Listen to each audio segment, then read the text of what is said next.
كيف بتشوفي تأثير مواقع التواصل الاجتماعي على العلاقات العاطفية والزواج بالعصر الحديث؟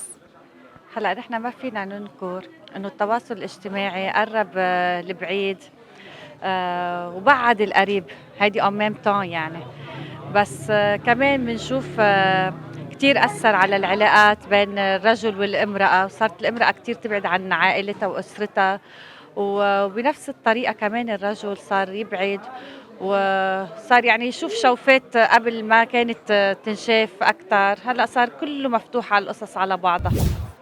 كيف بتشوف تأثير مواقع التواصل الاجتماعي على العلاقات العاطفية والزواج بالعصر الحديث؟ تأثير سلبي، تأثير سلبي لأن جاي يصوّر فد شي ما موجود بالواقع، تمام؟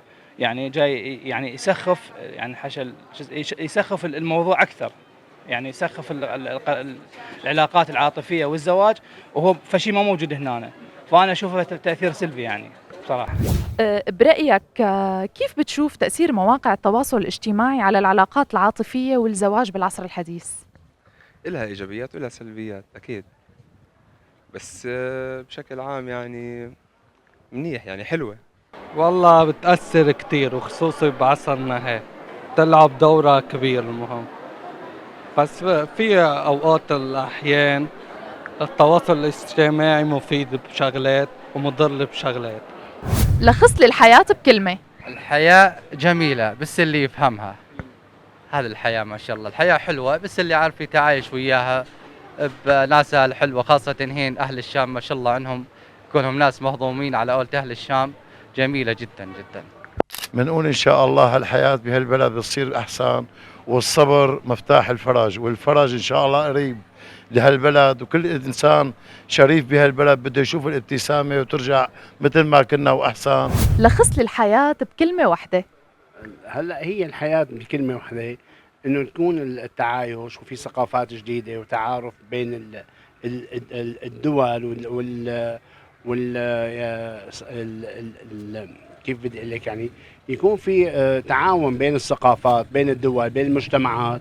هاي الحياة الحلوة والجميلة. الحياة كفاح، الحياة عمل، الحياة تفاهم مع الشريك الآخر ومش مع المجتمع كله بشكل عام. لخص لي الحياة بكلمة واحدة. تقوى الله والإخلاص والاستقامة والأمانة، 4 كلمات بدل الكلمة والسلام عليكم. شو هو الشيء اللي ما فيك تعيش بدونه؟ هل هو الأمل أم الحب أم الحرية أم الطموح؟ والله هو الحب، بيحلى من الحب، ما أعيش من عدا، ما بحسن أعيش الحب وغير الحب، بس صار الحب نوجد كل شيء. شنو هالأمل شنو ما توقعت الحب وبس.